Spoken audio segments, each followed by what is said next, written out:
일부 회고록이 되겠습니다. 회고록에는 자서전, 그리고 수필집, 산수연, 말씀정리 노트, 말씀으로 본 최원복 선생, 신의 충모님 성화, 축하 카드, 연계 메시지로 이어지겠습니다. 먼저 자서전입니다. 이 자서전 글은 본 원고는 신의 충모님이 1989년경에 쓰신 원고입니다. 나는 1954년 입교하여 오늘에 이르기까지의 거의 35년 세월을 부모님 측근에서 모셔온 사람으로, 그러니까 35년 그러면 좀 짧아 보이는데요. 우리 친의 충모님께서 2006년 성화하셨으니까 그때 기준으로 보면 50여 년을 부모님을 모셔온 것입니다.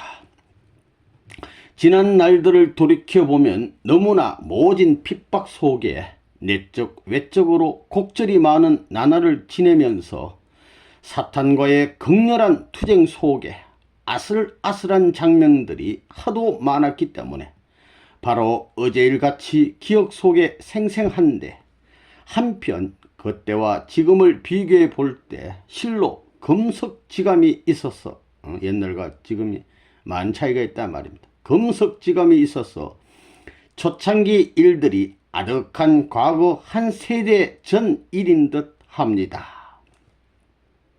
많은 참 어려움이 있었다, 이런 얘기입니다. 정말 길고도 짧은 세월 속에 천년이 하루 같고 하루가 천년 같다는 말씀을 실감하게 됩니다. 번개처럼 왔다 갔다 한 내 기억 속에 번뜩이는 무수한 역사적 장면들을 제한된 시간에 이루다 얘기할 수 없어서 내 기억 속에 떠오르는 대로 포착하여 점차에 나가는 수밖에 없겠습니다만 이해해 주시기 바랍니다. 생각나는 대로 이야기해 주겠다, 이런 뜻이 됩니다. 우선 내가 입교하기 전까지의 저의 생활 배경을 잠깐 얘기하고 언제 어떻게 통일교회에 들어오게 됐는지, 그 동기와 초창기 교회 안팎에서 일어난 일들을 얘기해 나가기로 하겠습니다. 나의 유년기.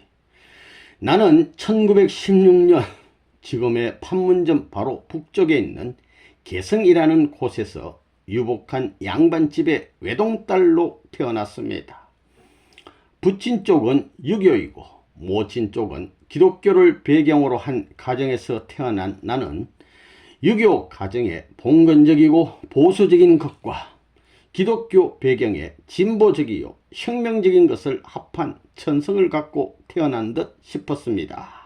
엄마 아버지 이어받고, 모친이, 우리 어머니께서 태몽을 꾸는데 한쪽에서 해가 뜨고 다른 한편에서는 초성달이 올라와 천정에서 달리듯이 둘이 하나 돼 버리는 태몽을 꾸고 임신하였답니다. 그러니까 꿈속에서 어머니가 한쪽에서는 태양이 뜨고 달이 떠서 만나서 하나가 되는 꿈, 보통 꿈이 아니죠. 장차 큰 인물이 될 것입니다. 영통인의 예언에 부모님은 은근히 기대하셨답니다. 하지만 남존여비 사상이 흐르는 유교의 입장에서 여식을 낳아 다소 실망했던 모양입니다. 큰 기대는 하는데 딸이니까. 딸이 잘 되면 얼마나 잘 될고, 위대한 인물과 결혼이라도 하려나. 어쨌건 금지 옥엽으로 기르시며 기호해 주셨습니다. 이건 뭐 불면 날아갈까 지면 꺼질까, 그렇게 귀한 자식으로 키웠다 이 말이야. 그야말로 순풍에 돛을 단 듯이 무엇이든 내가 원하는 대로 되는 것이 당연한 것처럼 어려움이나 고민이라고는 전혀 모르고 자랐습니다. 원하는 대로 부모님 다 해줘. 나를 기호하시고 유치원 다닐 때까지 업어주시던 할아버님은 시조와 서도를 즐기시며 평생 장사는 남속에 한다는 이유로 생각조차 안 하셨습니다. 엄마 아빠뿐만 아니라 할아버지도 아껴주시고, 우리 할아버지 참 양심적인 분인 것 같습니다. 조상에게 물려받은 재산 한 푼도 축내지 않고 사신 것만이 자랑이신 분이었습니다. 물려주신 조상 재산 안 까먹으면 다행이다 이렇게 사시는 분이란 말입니다. 참 귀하신 성품. 시조를 엎으실 때면 나는 그 자리에서 듣고 기억하였습니다. 병풍 글씨를 가르쳐 달라고 조르기까지 하여 배우면 며칠 후에 할아버님이 물어보시면 틀림없이 그 문장을 답해 드렸습니다.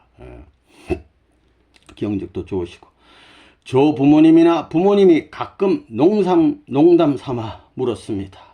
너는 커서 어디로 시집 갈 테냐 하면 하나님한테. 교장이나 순경, 대통령이라 하지 않고 예의 없이 하나님한테로 대답하여 하늘로 간다는 뜻으로 생각되어 명이 짧을 징조인가 걱정도 하셨다고 합니다. 뭐 훌륭한 사람한테 시집 간다고 해야 되는데 하나님 앞에 간다 그러니까 얘가 뭐 빨리 가려나 하면서 걱정하신 거예요. 철이 들어 토마스 칼라일의 저서를 읽으면서 인생을 생각하며 밤 시간에 눈물로 베개를 적셔보지 못한 자는 진실로 인생을 알지 못한다는 말에 감동되어 밤이면 나도 고민해 봐야지 생각하다가 잠들어 버리는 나였습니다. 이 감수성이 예민한 어린 소년 시절의 한때였습니다.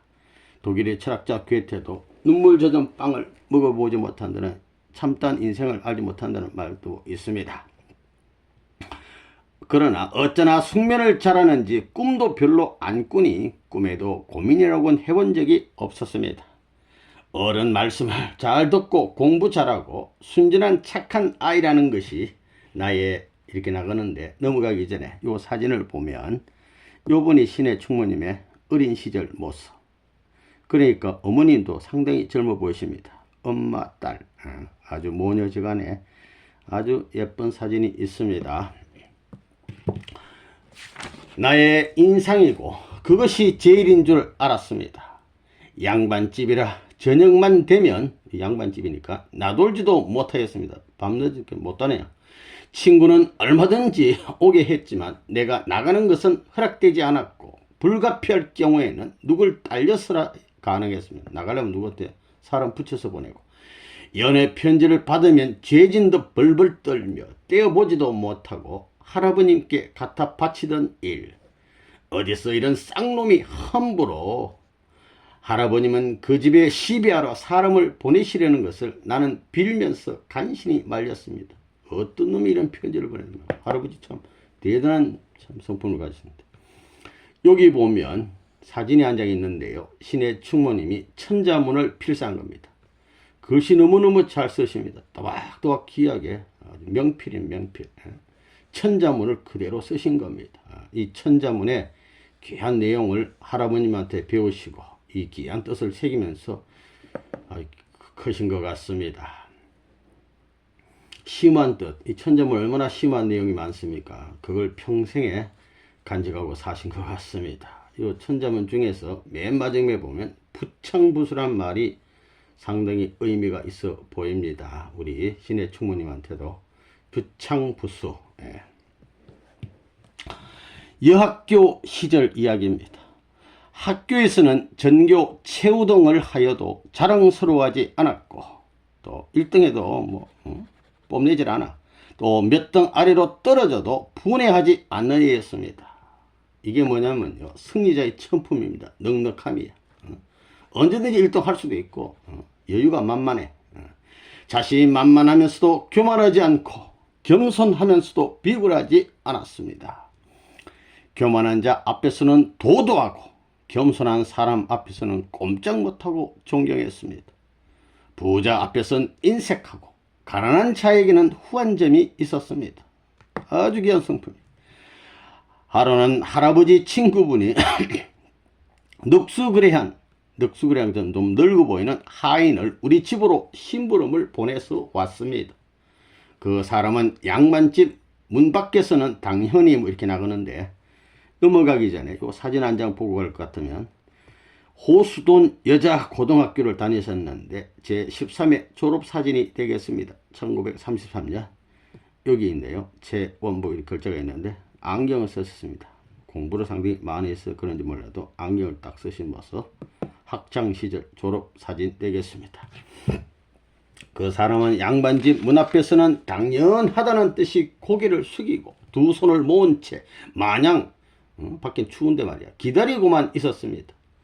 어린 나는 나가서 들어오라고 하면서 탁자를 내어놓았는데 들어오라는 얘기야. 제안했는데 그는 들어오지 않았습니다. 못 들어오는 노인이 안타까워 옆에 같이 서서 떨었던 생각이 납니다. 얼마나 귀한 마음입니까? 그러다 이 학교 1학년 때에 일제 탄압이 날로 심하여 창씨 개명까지 강요당하고 이름만을 국어로 쓰라고 하면서 애국자마다 무슨 옥구를 치르던 시절 내게는 이 나라를 찾아야 한다는 강한 마음의 소리가 가슴 속에 치받쳤습니다. 나라 좀 찾아야겠다. 광주 학생 항일 운동과 때를 같이하여 나도 우리 학교에서 주모자의 한 사람으로 급장끼리 모여 밤중에 빠져나가 산 밑에 있는 작은 교회 지하실에서 경문을 등사하여 복사해서 이튿날 삐라를 뿌리면서 독립만세를 부르며 시내를 행진하다가 경찰에 잡혀서 주모자 중 하나로 유치장 신사를 졌던 일이 지금도 생생합니다. 이때 잡혀가가지고 한 40일 감옥살이 하셨는데 어디서 그런 용기가 났는지 어른부터 번갈아 불려나가 신문을 받고 피투성이가 되어 돌아오는데도 나는 조금도 주눅 들거나 겁먹지 않아 굴하지 않았습니다. 아주 담대한 여성이었어요.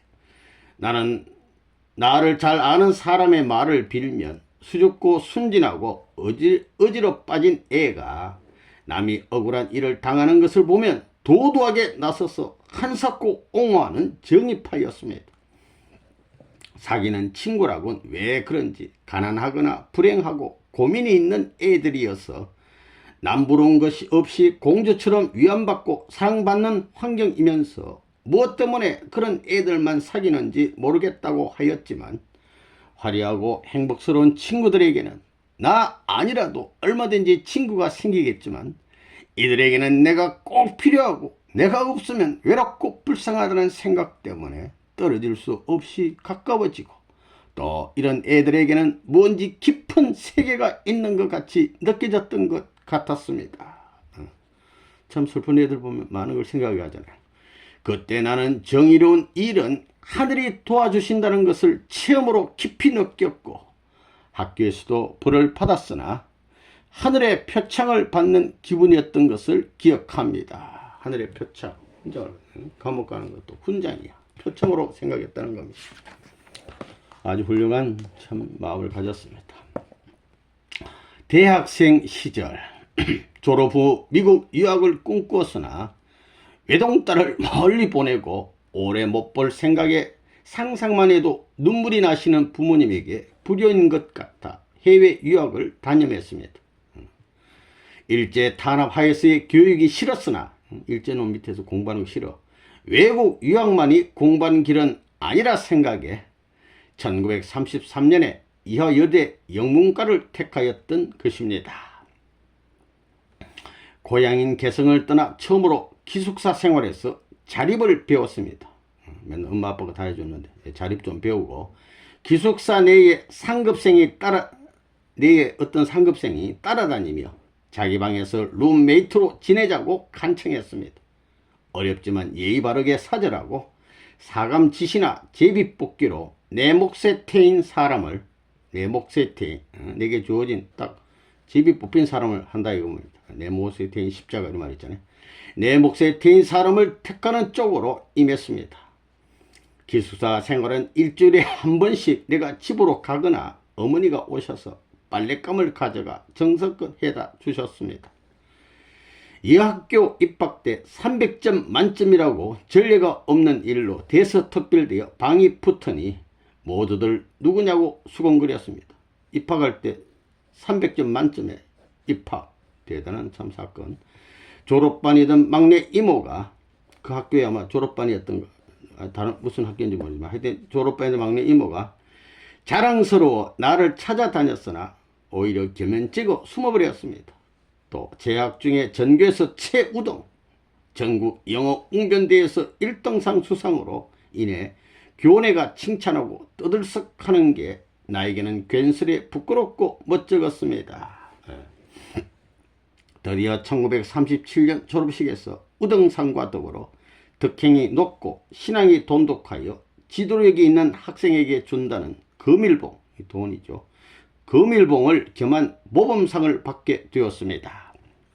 나는 괴로워하면서 그렇다고 반환할 용기도 없어서 고민하다가 이렇게 훌륭하게 공부를 했는데도 이 상 받아야 되나 고민했다는 거예요. 진정 이런 상을 받을 자격이 있는가 하는 양심의 가책 때문에 고민하다가 삼청 개인 기도실에서 석 달간 심각하게 기도를 올렸습니다.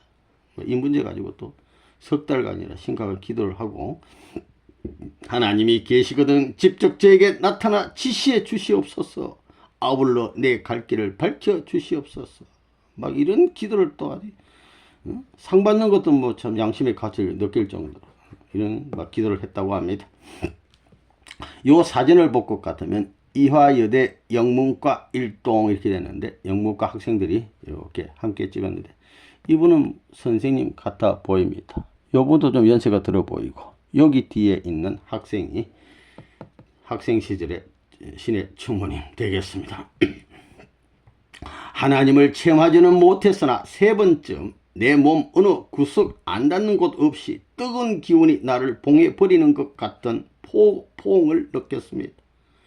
언젠가는 나 여기 있노라고 실체로 날아다닐 때가 올 것이라는 막연한 소망, 확신 같은 믿음과 함께 기도를 끝냈습니다. 이때 나는 상을 물리치고 안 받으면 교지의 큰 의협의 주인공으로 부각될 것이 창피해서 그럴 용기도 없이 못했습니다. 이래도 저래도 기도가 끝난 후 상장은 슬며시 불살라버리고, 상장을 갖다 불을 태워버리고, 돈은 나누어서 딴방에 놀러가는 대로 가난한 고학생 주머니에 몰래 넣어주었습니다. 이 상장도 막 태워버리고 돈도 다 나눠주고, 그러자 양심이 가볍고 마음이 후련했습니다. 사실 기도실에 가면 335 짝을 지어 몰려와서 잡담하는 애들 성화에 기도할 수가 없어 아무도 없는 어둑한 시간대를 택하여 주로 갔습니다. 애들 없는 때 좀 컴컴할 때 기도를 가시고, 하지만 기숙사 점검 시간이라 곧 문이 잠겨서 더 계속할 수도 없었습니다. 요 밑에 사진을 볼 것 같으면 대학 졸업식에서 부모를 모시고 그랬으니까 여기 졸업식이 모자를 딱 사각모 딱 쓰시고 이것도 졸업장을 딱 손에 받아진 것 같습니다. 부모님 모시고 그랬으니까 아버지 어머니 되시는 것 같고 또 뭐 할머니라든가 친척이 되는 것 같습니다. 오늘 모시고 학교 계단에서 사진을 찍었습니다. 이대 교수 생활. 외숙 소개로 선보러 가던 날, 화장이라고는 로션 하나밖에 모르는 나에게 외삼촌은 무슨 애가 선보러 가는데 화장도 할 줄 모르느냐고 숙모를 시켜 화장품을 사 보냈습니다. 좀 이렇게 입술도 찍어 바르고 뭐 이렇게 하란 얘기.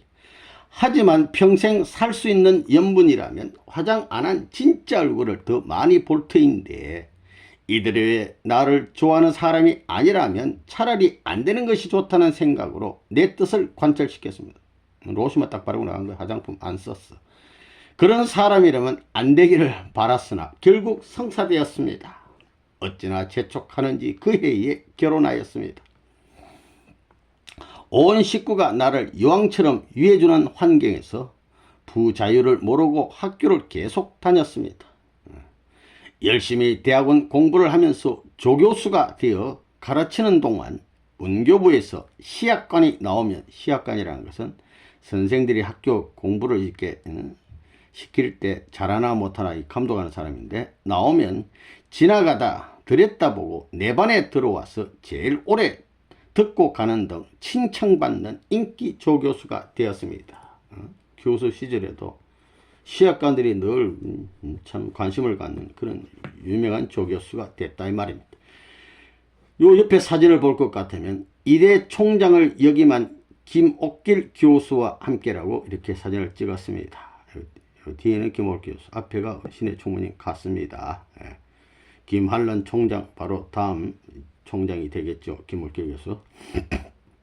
1945년 일제 압정에서 해방이 되자 가정도 학교도 사회도 국가에도 진정한 독립을 쟁취하려는 몸부림 속에 큰 시련과 혼란을 겪고 결국은 남북이 두 동강이 나는 분단의 슬픔을 안았습니다. 대학에서는 사상의 혼란이 극심한 가운데 걷잡을 수 없는 분위기에서 나는 학생 과장직을 맡게 되었습니다. 사상의 혼란. 나는 가끔 설교를 맡는 일이 있었으나 주로 학생들의 인권, 향락주의와 퇴폐 사상을 염려하면서 문제 있는 학생들의 고민하는 젊은 지성을 붙들고 밤을 지새우며 사정을 들으면서 기도 생활을 하였습니다. 학생들의 그 참 여러 가지 문제를 함께 붙잡고 듣고 밤을 새웠다니. 날이 밝은 어느 날 아침에 한 학생이 퉁퉁 부은 눈을 부비고 나를 빤히 쳐다보았습니다. 교수님 감사합니다. 선생님은 교수님이라기보다는 언니 같아요. 그 학생은 감동된 표정으로 눈물을 주르륵 흘렸습니다. 그런데 선생님은 너무나 순진해서 딱해요. 다른 이들은 그냥 직업적으로 처리해 버리는 것을 그다지 애태우며 눈물의 기도로 지새우시는 것은 볼 수 없단 말이에요 하면서 물어.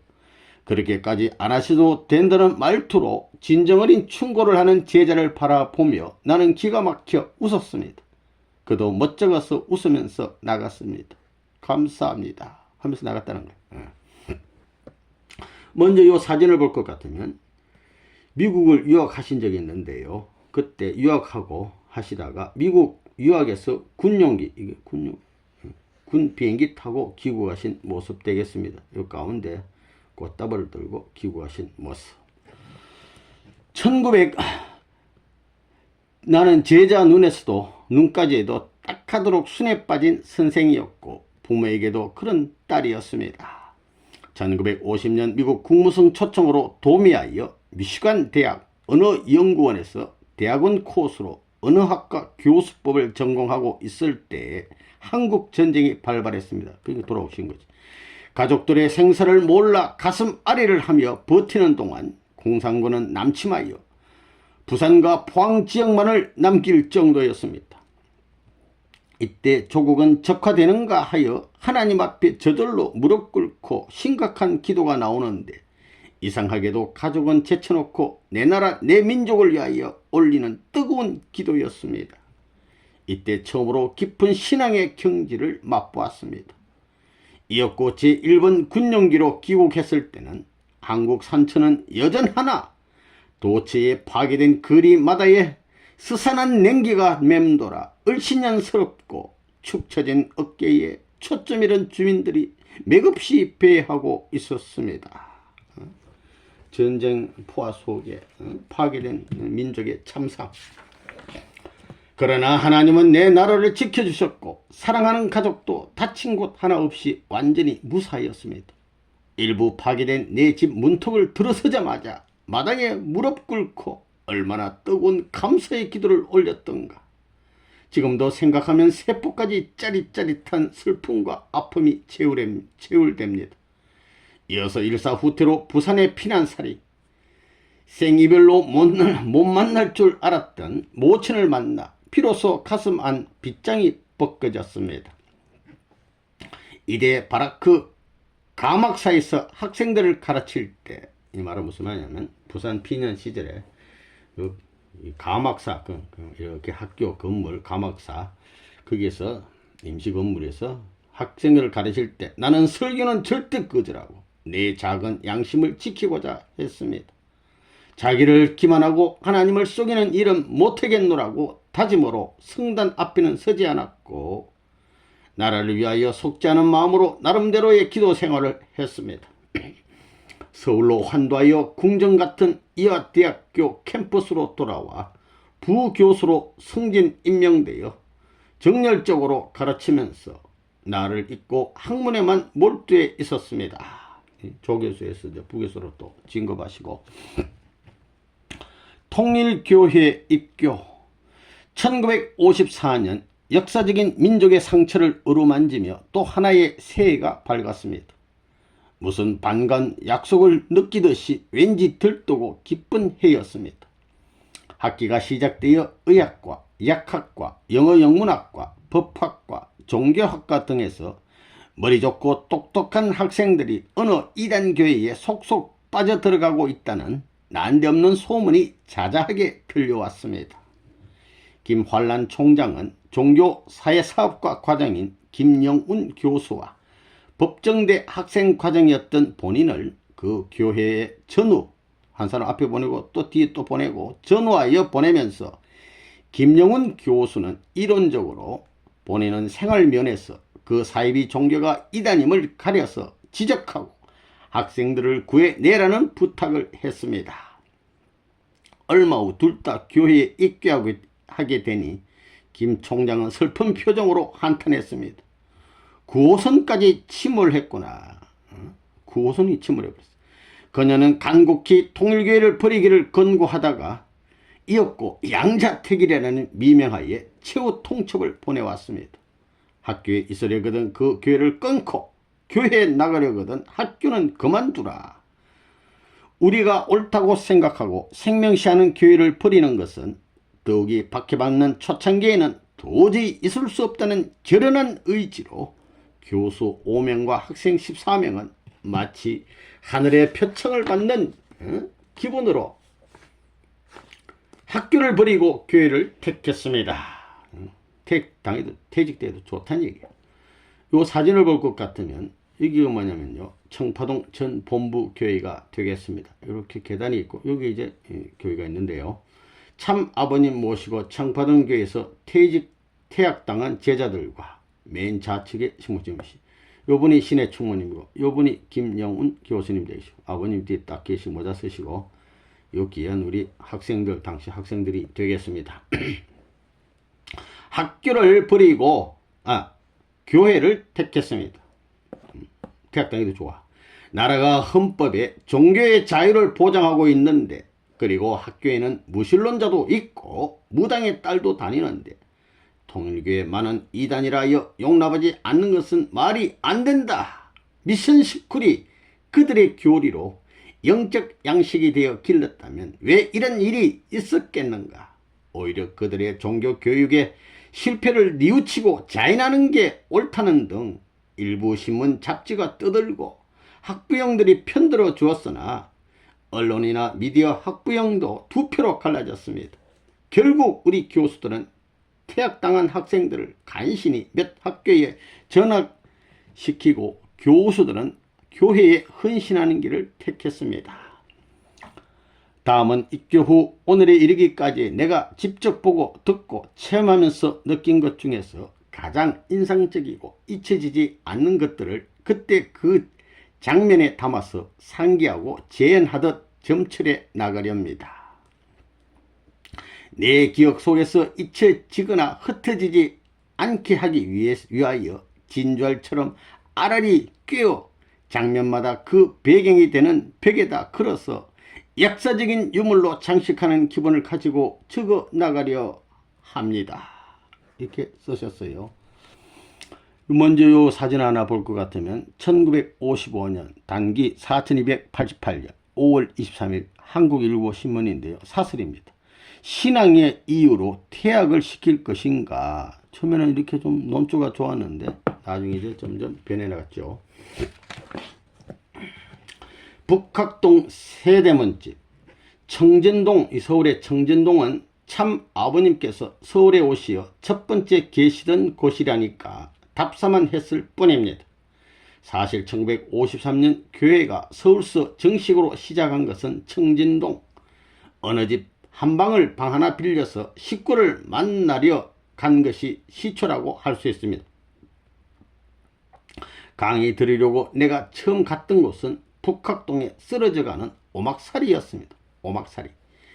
거기다 거창하게도 세계 기독교 통일신령협회라는 어마어마한 내용의 간판을 달았는데 손바닥만한 마당에 들어서자 우물 하나를 지나 마주 보이는 부엌에 연결된 조그만 방이 안방이고 앞쪽으로 마루를 지나 건너방은 상자만큼 작았습니다. 거기 가정적으로 나처럼 행복스러운 사람들이 많이 와요. 당시 이화여대 사감이었던 한충아 교수가 안내하는 대로 북각동 골목에 들어가면서 왠지 묻고 싶어 물었던 것이 생각납니다. 우리 신의 충무님이 한충아 교수의 인도로 교회 가면서 거기도 행복한 사람이 많이 나오냐 이렇게 물어봤다는 겁니다.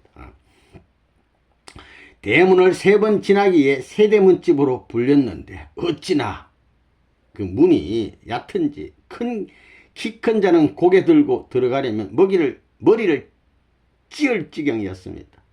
참 아버님은 그래서 식구들이 이 집에 들어서려면 고개 숙인 겸손한 자가 아니면 못 들어온다고 농담도 하셨습니다. 우리 이게 이스라엘 땅에 가면 베들레헴 예수님 탄생교회가 있습니다. 거기도 입구가 이렇게 낮아서 머리 숙여 들어가는 거예요. 예수님 보러 갈도 머리 숙여. 우리 아버님 뵈러 오면 머리 숙여야 되는 거 아닙니까? 네.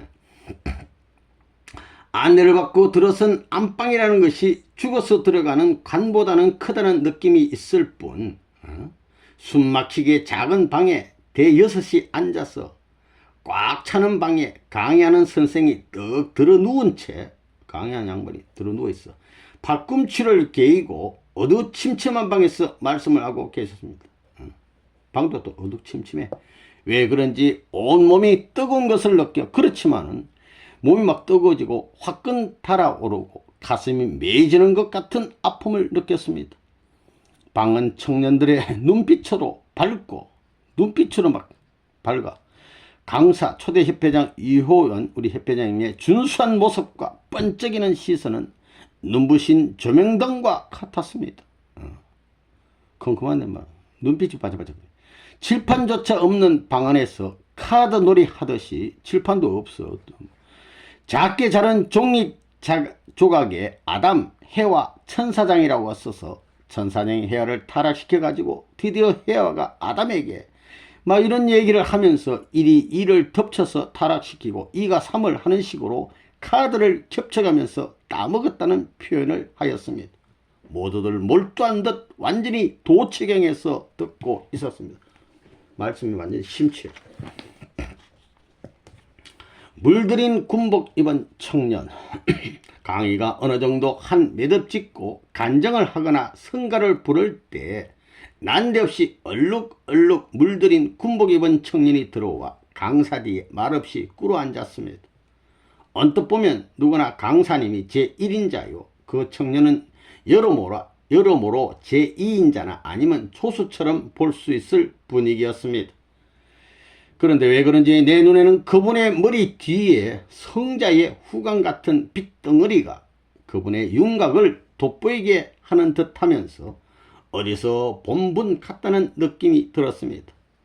나를 제일 사랑하시던 당시 중국으로 유학 후 소식이 모여난 중국으로 유학 갔는데 소식이 없어 외삼촌 모습과 똑같아 보여서 달려가 안겨 울고 싶은 느낌이었습니다.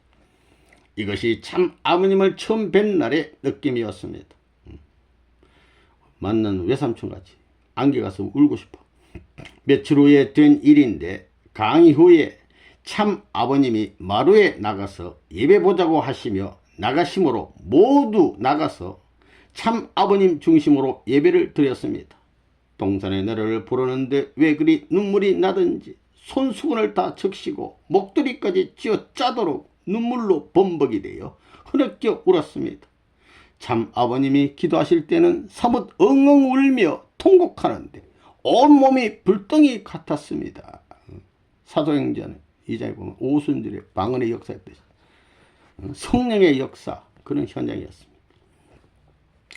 여기 그림을 한 장 볼 것 같으면은 우리 신의 충모님이 우리 뜻길 책 있지 않습니까? 그것을 전부 다 이 종으로 한 장 한 장 이렇게 필사하신 책이 그 모습 되겠습니다. 그냥 한번 읽을 정도가 아니고 그걸 다 적었다는 게 필사. 그러면서 뜻을 새겼다고 생각이 됩니다. 은혜 역사가 마루에 앉은 식구님들에게 임하는데 방언자가 고대 그리스 등 모를 소리를 해놓고는 물어보면 자기 입으로 해석이 나오거나 옆에 사람에게서 나오곤 했습니다.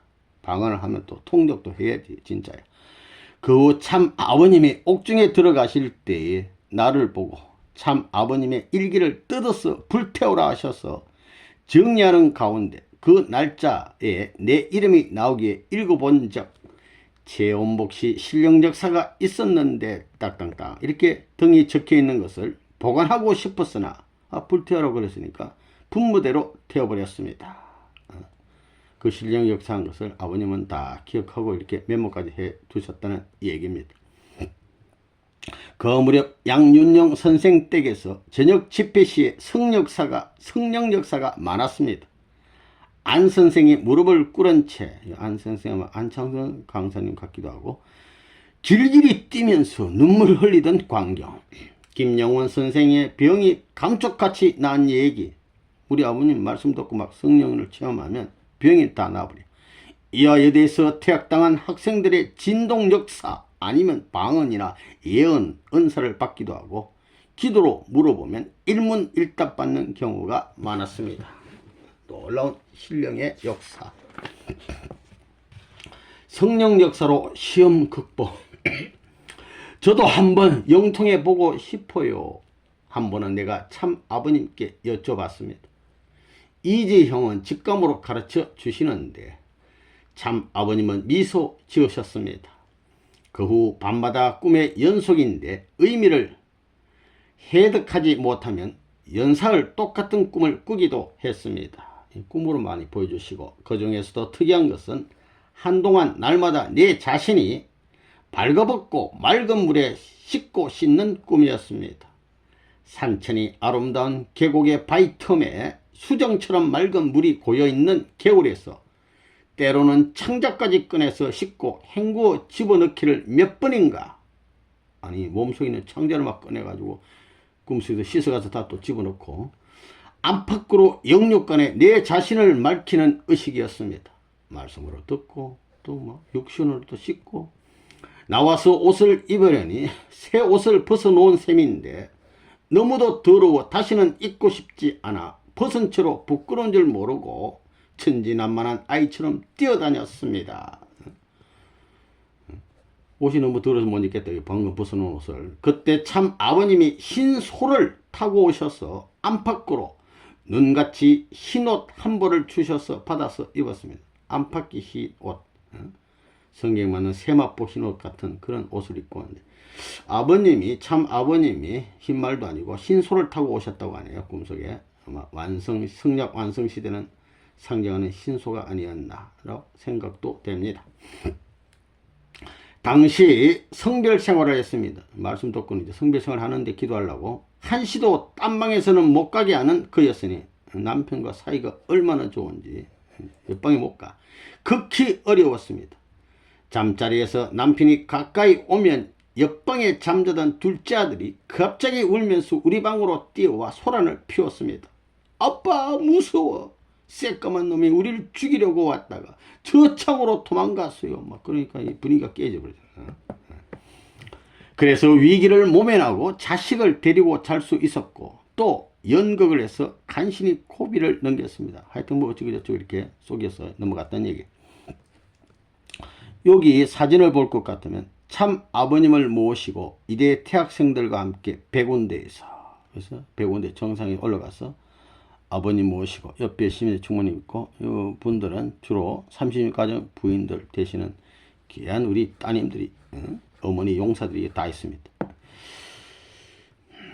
집안에서 엎드려 기도하면 사람이 변했다. 기도하는 사람이 교회 다니들이 막 엎드려서 기도를 하질 않나. 그러니까 남편이 보고 돌았다고 남편이 한탄하며 사탄에게 기도한다고 남편도 뭐 부인 보고 무서워하면서 나를 쳐봐 흔들어댔습니다. 정신 차리라 이거야.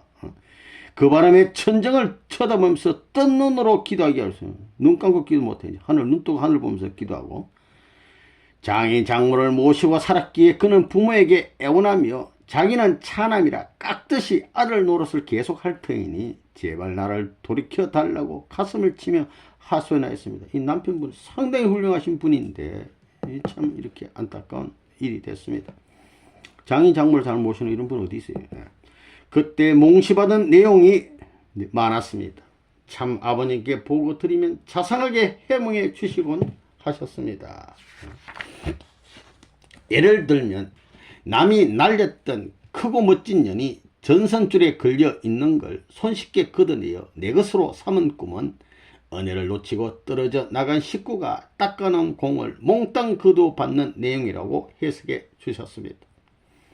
마루 끝에 발 들이우고 고운 신을 마루에 뚝 앉아가지고 발을 딱 내밀고 있으면 참 아버님이 신을 신겨주시는 꿈은 영급이 올라가는 상징이라고 말씀하셨습니다. 이런 꿈도 꾸고 어떤 이는 사다리를 타고 올라가다가 하늘에 닿을 것 같은 순간 두세 계단 남기고 굴러 떨어졌다고 꿈의 내용까지 앞질러 아시면서 그런 일이 있을 예고이니 미리 조심하라고 경고해 주셨습니다. 참 아버님이 나를 차에 태우고 운전하시는데 꿈 얘기입니다. 급경사를 오르락 내리락 또 빙빙 돌다가 롤러코스터 마냥 아슬아슬하게 거꾸로 가다가 마침내 산마루에 이르렀습니다. 평평한 길이 크게 비치면서 창밖에 평화롭고 아름다운 세계가 활짝 열린 광경이었습니다. 머지않아 이 땅에 도래할 태평성대를 암시하는 꿈이었습니다. 미리 이런 귀한 꿈들을 꾸셨다고 합니다. 거룩한 영적 체험. 참 아버님이 정말 영통하고 싶느냐 하시던 날 밤이었습니다. 내가 잠든 척 해야만 남편은 안심하고 잠을 잤습니다. 비몽사몽간에 신령역사 하시는 세 분 노인이 오시어 한 분은 머리에 두 분은 양쪽에 누구냐면 옥세연, 지성도, 이재건 이 세 할머니가 앉아서 지극히 사랑하듯 나를 쓰다듬고 있었습니다. 이게 꿈인가 하고 눈을 떠보면 나만 그대로 누워 있었습니다. 영적 현상이라고 볼 수 있습니다. 그 장면을 놓칠세라 눈을 감으면 그대로 계속하는 영적 역사였습니다. 하도 강렬한 체험이어서 몇 번이고 눈을 떴다가 이내 감고서 꿈이라는 것을 아닌 것을 확인하고 의식하면서 영적 체험을 하였습니다. 처음에는 그분들의 손이 뜨겁게 느껴지면서 내 몸에서 산소 용접할 때 같이 하얗고 새파란 불꽃이 불꽃놀이 하듯이 폭발하였습니다. 갑자기 내 몸이 가벼워지면서 둥둥 뜨는 게 아닌가. 누운 채로 막 둥둥 뜨던 내가 벽에 부딪히더니 천장에 부딪혔겠죠. 벽이 뚫리고 나가서 하늘을 날았습니다. 두 팔을 날개처럼 쭉 펴니 발끝으로는 태평양 같은 바다에 푸른 물을 그듯 탁탁 차면서 한참을 날아 미제의 세계에 도착하였습니다. 휙 날았다고요. 그곳은 기와 요초가 만발한데 사람이라고는 그림자도 없었습니다. 한가운데 집채만한 크나큰 나무가 하늘에 닿도록 높이 쌓여 있었습니다. 큰 나무가 하나 있어.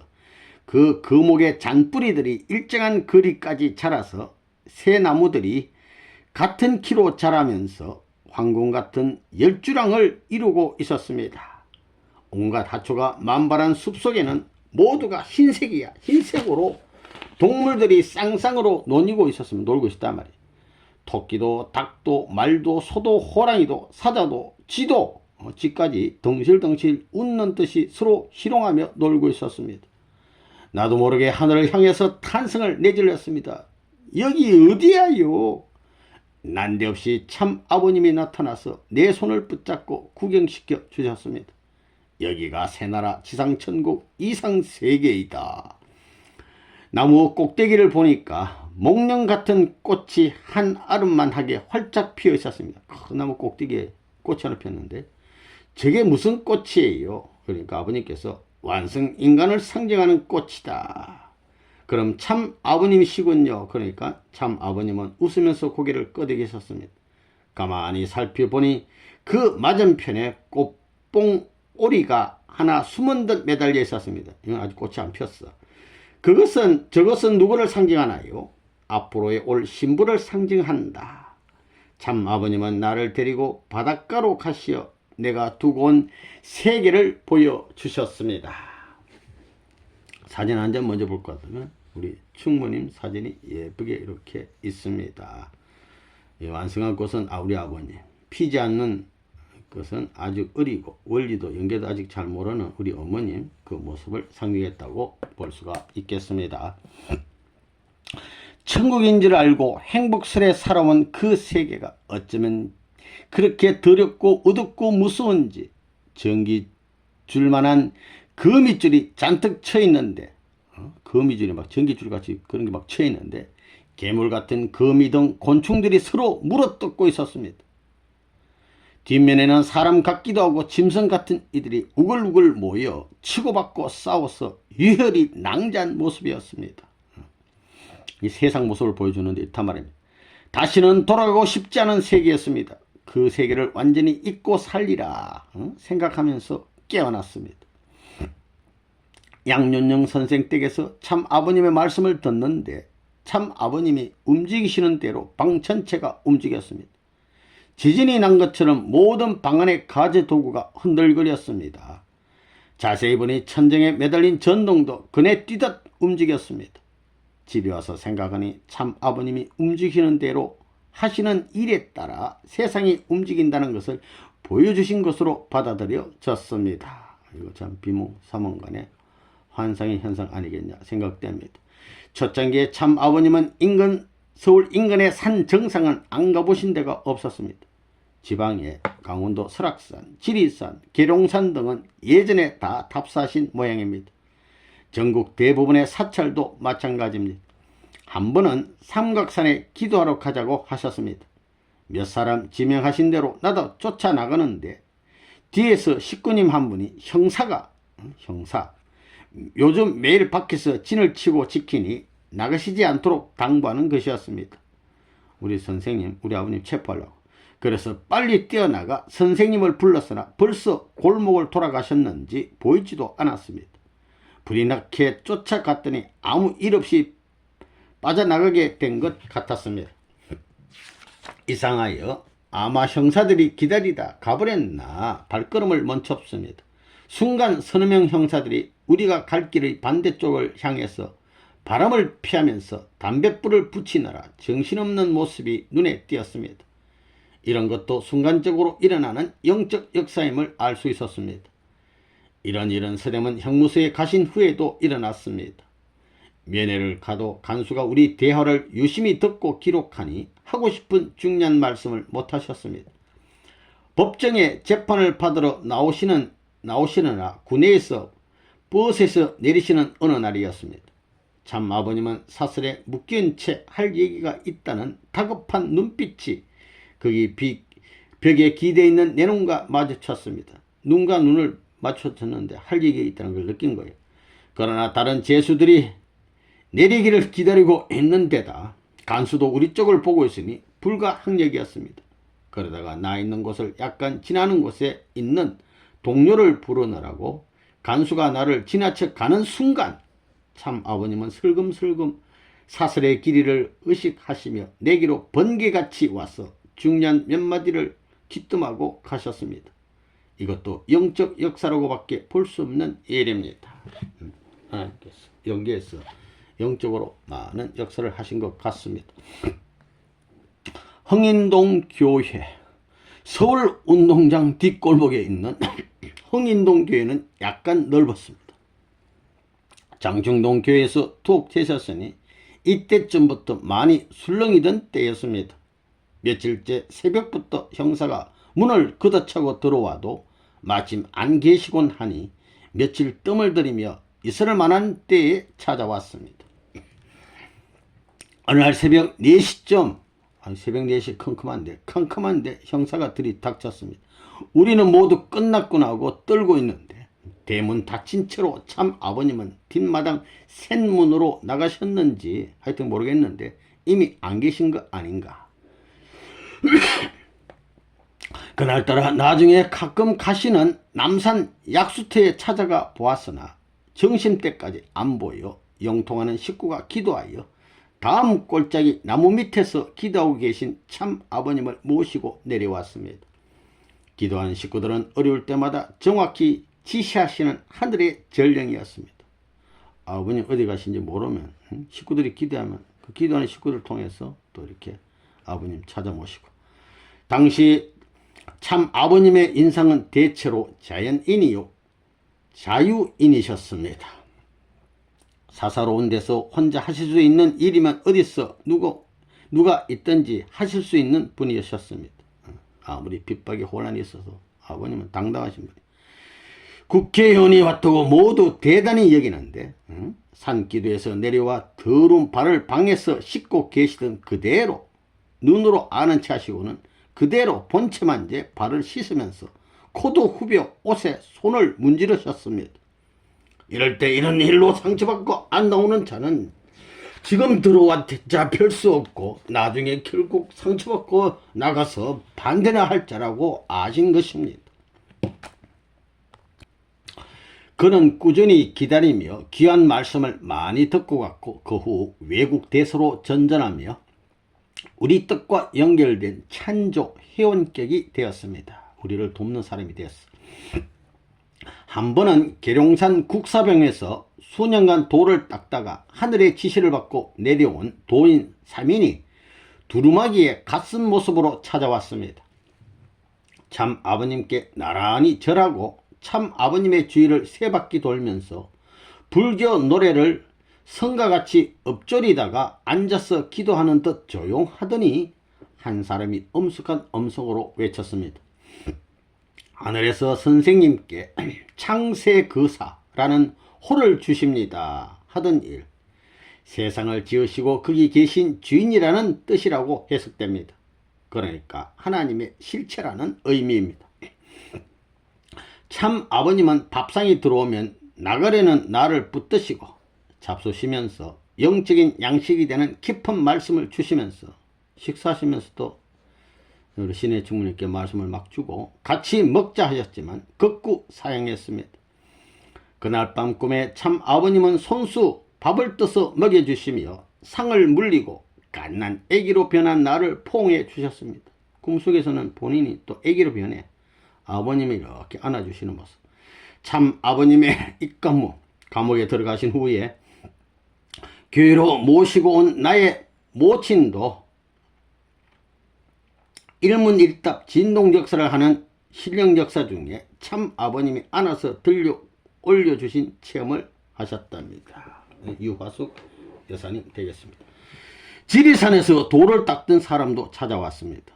이러고 기도만 하고 있을 때가 아니니 내리가 서울에서 가장 핍박받는 교회를 찾아가서 그곳 선생님을 뵙고 그분을 증거하라는 명을 받고 왔답니다. 유도복 같던 유교인들이 입는 유도복 같던 신라풍의 옷을 입고 머리가 허리춤까지 자란 채로 괴상하게 생긴 사람이 밑도 끝도 없이 제일 핍박당하는 교회를 서울 거리에서 물으니 아무도 상대해주는 사람이 없다가 나중에 애들이 놀다가 그 소리를 듣더니 제일 핍박받는 교회? 그러면 통일교회 아니야? 그 애들이 대강 가르쳐 주어서 간신히 찾아왔답니다. 참 아버님께 절한 후에 자초지종을 얘기하고 나서 많은 말씀을 듣고 갔습니다.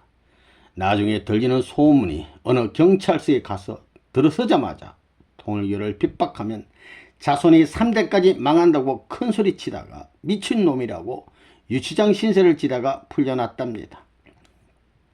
이때쯤 특이할 만한 것은 초등학교 3, 4학년쯤 되는 손우현 소년 얘기입니다. 별로 앓지도 않고 갑자기 외아들이 죽어서 온 집안이 울음바다가 되었습니다. 그 어머니는 실성한 사람처럼 중얼거리며 단호히 버텼답니다. 이 애는 그럴 리가 없다. 절대 안 죽었다. 자는 것이다. 반드시 깨어날 테니 입관시키지 말고 일어날 때까지 기다리라. 그런데 며칠 만에 꿈에서 깨어나듯이 아이가 살아났답니다. 그 애가 자기가 꿈에 하늘에 올라갔더니 구름 위에 왕자가 있는데 어떤 분이 금빛 별을 단 금관에 왕관을 쓰시고 흰 예복이 지상에까지 닿는 모습으로 앉아 계셨답니다. 옆에 있는 이가 자기를 배웅하면서 다시 이성으로 데려다 주더라는 것입니다.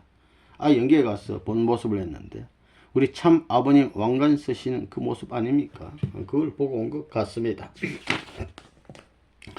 이분은 세상을 구하러 오신 분인데 지금 서울 어디서 제자를 거느리고 일하시는 중에 많은 핍박을 받고 어려움을 겪고 계시니 너가 내려가서 증거하라. 애들한테도 이런 계시를 주시고, 그 시대에 누구든 설교하시는 참 아버님과 시선만 마주쳐도 성령의 불이 임하여 사랑에 감전됐던 듯한 은혜가 소용돌이를 쳤습니다. 모두들 성신이 오셨네를 몽청껏 돋구어 불렀습니다. 예배 후에 나에게 참 아버님께서 성신이 누군지 아느냐는 물음에 갑자기 온몸이 달아오르는 진동이 오기도 했습니다. 참 아버님은 영어 공부에 집중만 하면 당장 외워버리셨습니다. 학창시절에도 순식간에 책을 다 외워버렸다고 하는데, 간혹 중요한 딴 생각을 할 경우에는 그러지 못했습니다. 심리로 중요한 생각하다 보면 잘 못해요. 원리에서 보다도 말씀에서, 우리 신의 총무님은 원리도 참 귀하지만은 아버님 말씀에서 은혜 받고, 그 중에서도 사사로운 자리에서 또 무엇보다도 기도 중에 더 큰 은혜를 받았습니다. 기도는 하늘 부모님과의 직접적인 만남이요 격이 없는 대화이니 항시 더욱 은혜로웠습니다. 우리 아버님의 기도합니다. 듣고 있으면 은혜 받고, 사냥이나 낚시 어디서나 청년을 무색하게 하는 정열과 정력으로 사셨습니다.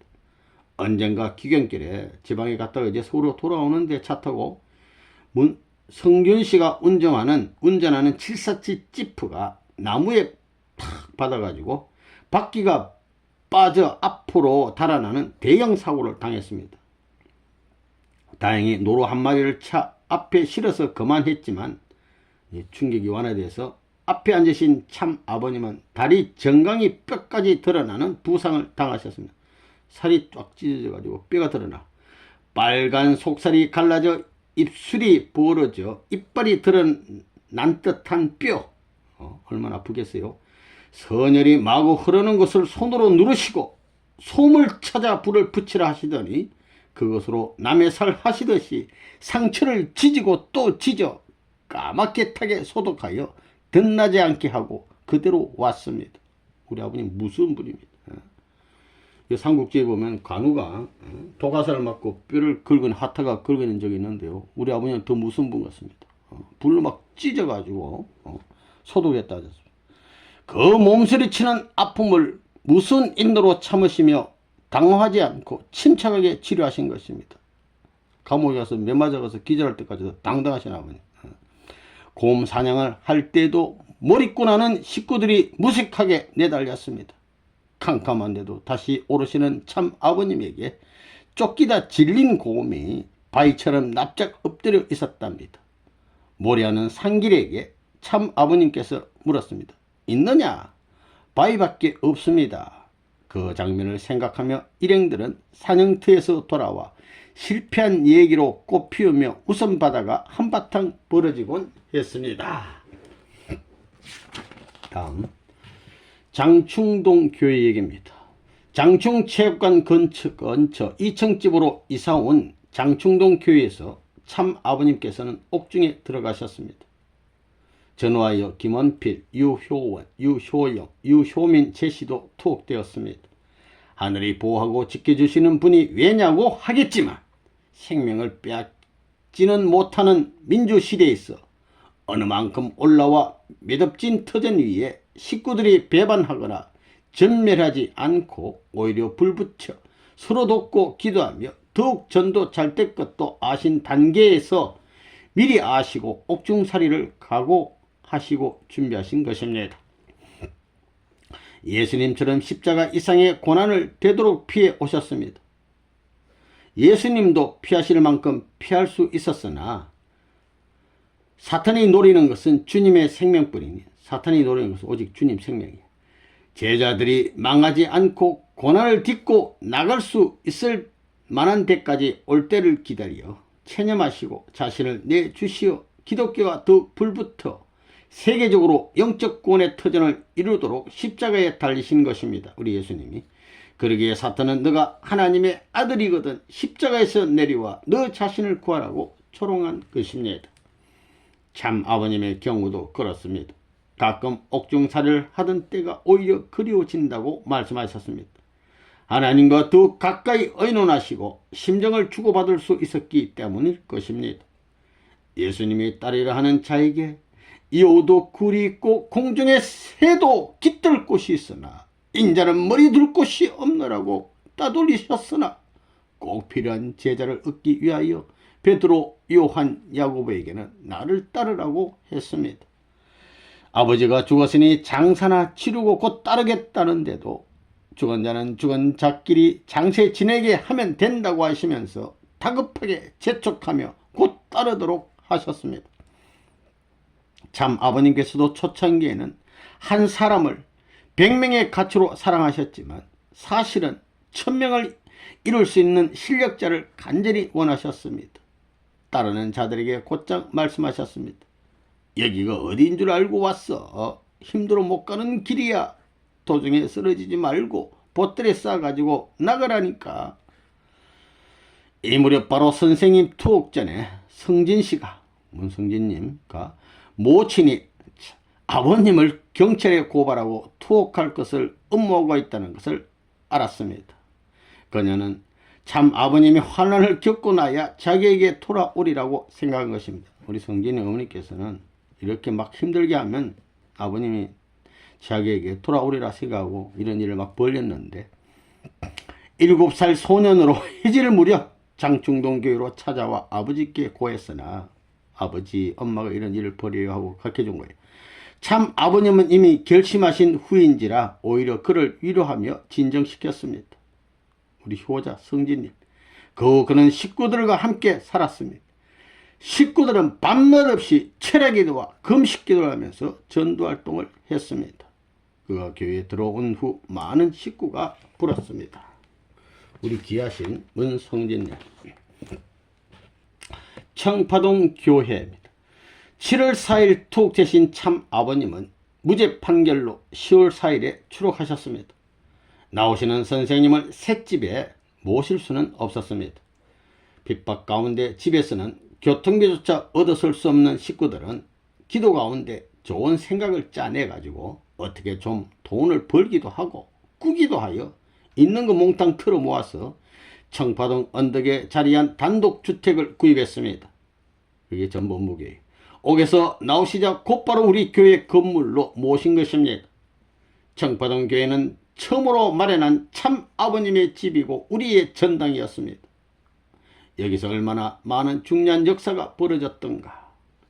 박해중에 몇십 명 식구들이 가족처럼 지내다가 옥중 전후 100여 명 가까이 느는데 이북에서부터 영적으로 지시받고 찾아와 모시는 옥세연, 지성도, 이재건, 김원필, 김인주, 차상순씨, 부산에서부터 모시던 이환 목사, 이봉은 장로, 유효원, 효영, 효민, 박봉식 송장로, 오집사, 오용춘 집사님 같아요. 정석원씨 가족과 김재산씨, 강현실씨 등이 전부 하늘의 인도로 참 아버님을 모시게 됐고 그 후에도 많은 영통하는 식구들이 전에 언급한 대로 타종교 도인들도 아버님을 증거했고 지리까지 가르쳐주며 찾아오도록 불러 모아주심. 이렇게 해서 식구들의 수가 늘고 믿음이 뿌리를 내렸습니다. 지방교회도 늘어 가끔 순회하시고 아버님 가끔 지방도 순회하시고 교회를 지어 헌당식하고 일화공장도 지어 준공하고 점점 조직과 규모가 늘었습니다. 여기 사진을 볼 것 같으면 원리 강론 초판을 발행하고 나서 유효원 초대협회장님과 함께한 신의 충문, 부모님 이야기분 계시고 이 책을 이렇게 쌓아놨는데 원리 강론 처음에 나온 책들이 되겠습니다. 이거 정말 힘들게 해서 귀한 책에 나와서 이렇게 살펴보는 장면 되겠습니다. 청파동 교회에서 개최된 행사들을 간략하게 떠올려 본다면 참부모님 성원식, 36가정과 72가정 성원식, 외국 선교사 파송 등이었습니다. 참부모님 참자녀님들 출산으로 자녀 형제 상징으로 식구들이 미역국과 우유를 나눠 먹는 은혜도 입었습니다. 그리고 각종 내적 행사를 참 하나님의 날까지 1968년도 1월 1일 각종 경축일을 제정했습니다. 미국으로 가시기 전까지 국내외 모든 손님들을 맞았습니다. 이곳에서 그 다음에 이제 수택리로, 장성, 청평으로 국내 선교와 사업체 기반이 넓혀갔으며 한국과 연결된 많은 세계 섭리의 각종 국제회의, 중국과 소련의 공산권 밀사활동 등등 성원신 거행 직후 성념을 만드셨습니다. 이어 제1차 7년 노정을 선포하시고 조직을 확대하여 해외로 선교사들을 파송하셨습니다. 복귀된 하늘편 자녀 상징으로 식구들에게 미역국과 우유를 먹이고 5일 후에는 세상 축복식을 거행하셨습니다. 청순하신 참 어머님은 말씀은 적은 편이라 생각을 많이 하시는 것 같습니다. 그러나 말문을 여시면 당당하게 옳은 말씀을 하셨습니다. 판단이 정확하시어 시와 비를 가릴 땐 옳고 그름을 가릴 때 찬 느낌마저 드나 항상 온화하고 잔잔한 순풍 같은 표정이었습니다. 순풍. 거룩한 향기가 감돌지만 예리한 눈빛은 여러모로 보아 준비된 요조 숙녀이십니다. 자녀님들을 갖던 시절에서 중년이 되시니 양이분은 점점 완전히 어울리는 매. 참 어머님이 젊으시기에 12자녀가 가능했고 참 아버님에게 크나큰 우정이 되셨습니다. 점점 친밀한 관계, 동반자가 되셨다, 이런 얘기가 되겠습니다. 저는 축복 성원 전 6년간이나 축복이 이렇게 6년 전부터 이렇게 모셔왔잖아요. 후에 지금까지 참 아버님을 측근해서 모시는 시간이 영어 공부나 세계 순회 노정을 포함하면 누구보다도 많았습니다.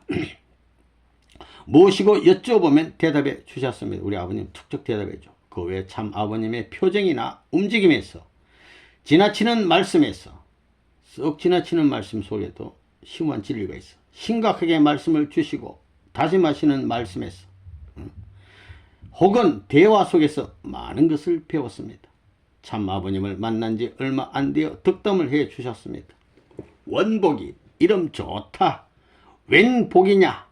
복이 많아서 바로 와야 할 사람이 때마침 온 거야. 하나님 감사합니다. 복의 권원이니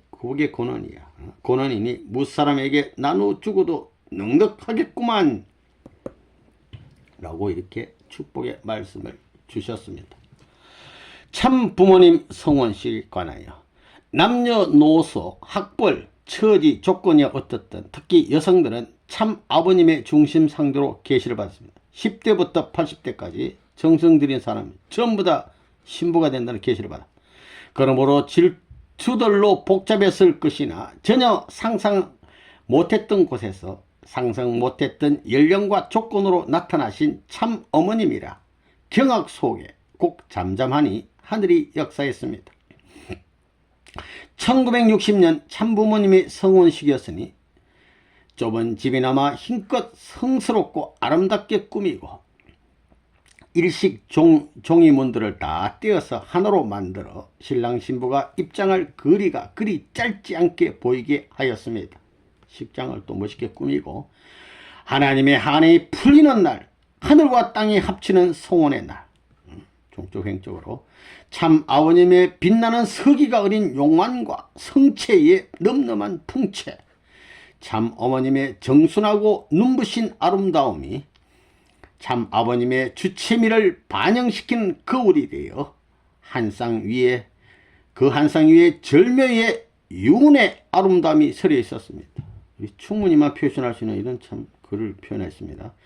처음부터 둘이 아닌 하나로 보였습니다.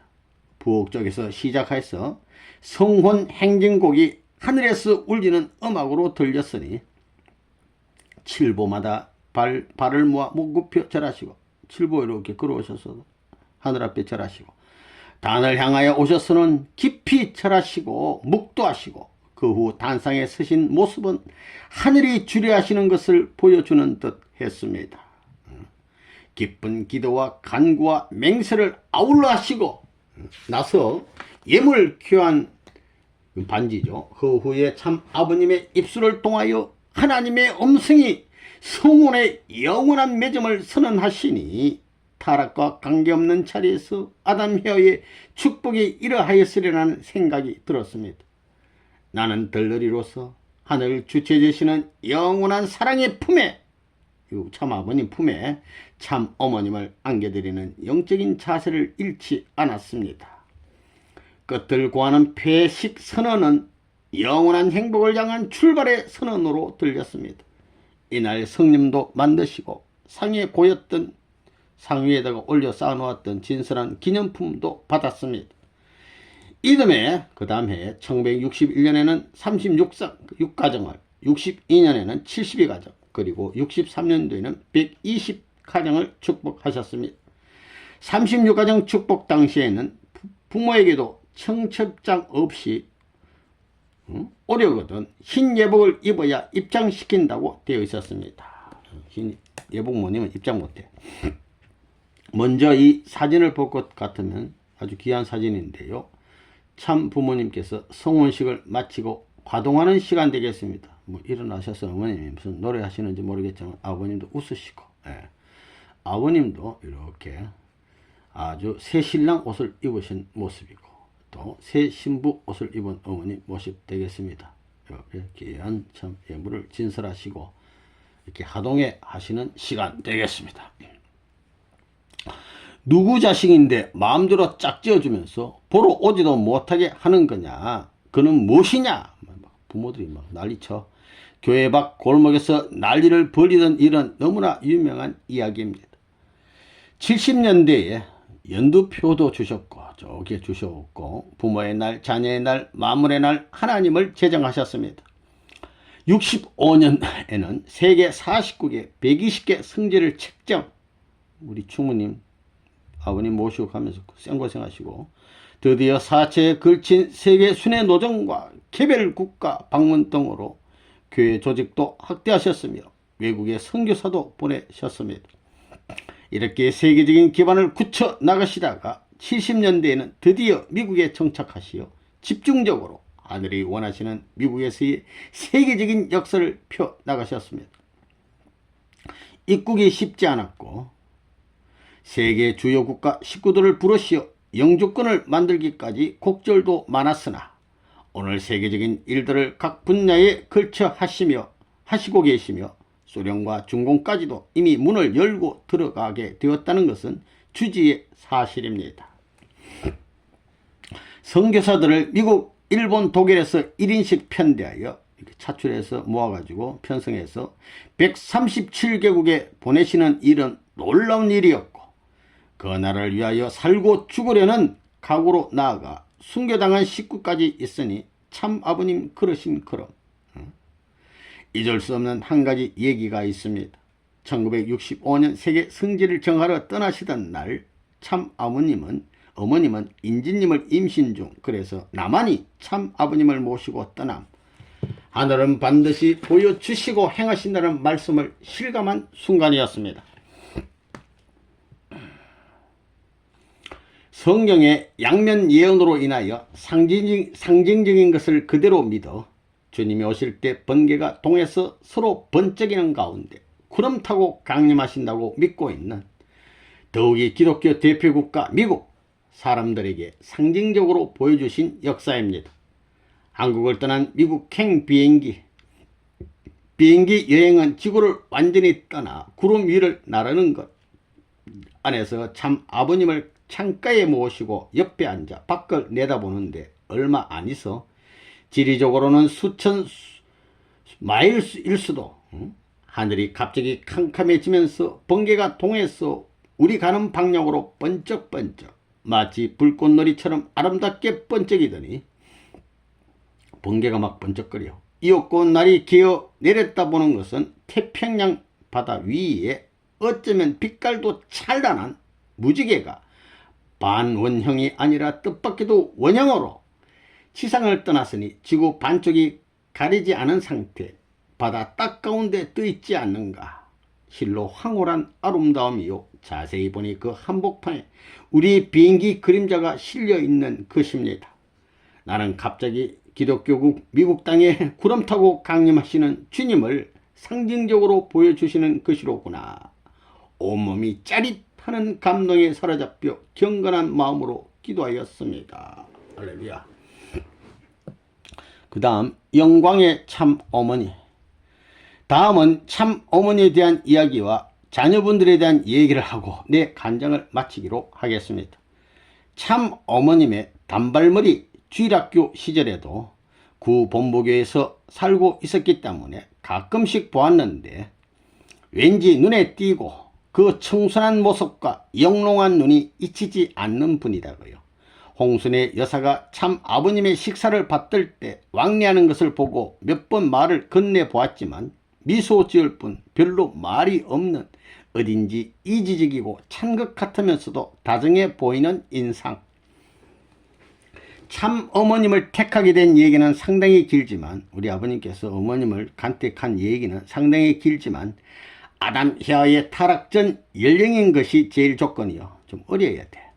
조상, 건강, 신앙, 머리, 능력, 그 다음에 성적, 인상, 장래성 모두가 참 아버님과 맞고 하나님이 기뻐하시는 분이라야 했습니다. 간택의 조건이 그래요. 참 아버님께서 40세에 못 만나시면 12자녀 출산 등 섭리적 사명으로 보아 뜻의 성패에도 관계되는 심각한 문제였습니다. 내가 땡땡땡을 갖춘 사명자 기반을 세운 터전 위에야 참 어머님을 세우시니 거기까지가 더욱 심각하고 중요했습니다. 참 어머님께서 키와 몸무게도 당시엔 나와 같고 우리 신부님하고 비슷했다는 거예요. 키와 몸무게가 마음이 통하는 점이 많았습니다. 성원식 전 본인과 우리 신의 충모님과 3주간 21일간 인근 방을 얻어 모녀 신의 충모님은 어머니, 한학자 어머니는 성원 전에는 딸의 입장에서 모녀지간 또 때로는 언니와 동생, 자매 입장에서 심정어로 주고받으며 뜻을 얘기하고 여러가지 가르쳐 주기도 하고 얘기하고 기도가 주격화되는 경제에 살면서 늘 기도하시면서 둘이 목욕지 얘기하고 목욕하면서 등도 밀어주고 이 말이에요. 목욕하면서 깨끗이 몸마음을 씻고 참 아버님을 뵈러 갔습니다. 그렇게 해서 이제 신부 수업을 하는 겁니다. 참 아버님은 문답하신 거예요. 어머님한테 물어보는 거예요. 간택하기 전에 노래도 시켜보고 그림까지 그려보게 하고 다방면으로 훌륭한 신부로서의 사명을 다할 수 있겠나 확인하셨습니다. 이 뜻입니다. 성호식 전후에서 지금에 이르기까지 참 어머님은 청순하시고 아름다우신 분이요. 꽃향기 같고 순분 같고 수줍은 듯 하면서도 당당하신 데가 있고 생각 독서도 많이 하시면서 말씀은 적으시고 사리 판단이 예리하고 정확하고 빠르시고 행동은 단호하시고 자신만만하시며 앞에 나서는 것 같지 않으나 많은 중요한 일을 몸소 하시고 가려서 처리하십니다. 여기서 잠깐 근자에 우리 어머님이 아버님을 간택했다는 이런 미친 소리 하는 사람들이 가끔 있어요. 그런 바보 같은 소리 하면 안 됩니다. 아버님이 어머님을 간택했다는 거 똑똑히 하시고 당시에는 많은 사람들이 어머니 후보자로 계시를 받았어요. 외동딸 3대가 있는 가정도 몇 가정 있었다고 그랬습니다. 이런 와중에 아버님은 최종적으로 윤아무개 씨를 놓고도 이렇게 했는데 최종적으로 어머님이 간택되셨다는 거. 우리 충무님 다 간증하고 있지 않습니까? 참 아버님과는 절대적 조화로운 일체를 이루시고 계신 그 속에 참 어머님이 계시고 참 어머님 속에 참 아버님이 계시는 혼연일체의 경지인 것입니다. 전체적인 뜻은 몰랐지만 아버님과 완전 하나가 돼. 어린애가 엄마를 저들밤에서 하나가 되는 경지. 한 몸이 된다는 것을 둘이면서 하나의 경지. 흔히 B는 A의 그림자 같다고들 하지만 그렇게 밖에 표현할 도리가 없는 것 같습니다. 우리 어머니 비록 당시에는 우리도 다 모르고 연기도 다 모르고 그렇다고 그랬어요. 아버님 말씀에.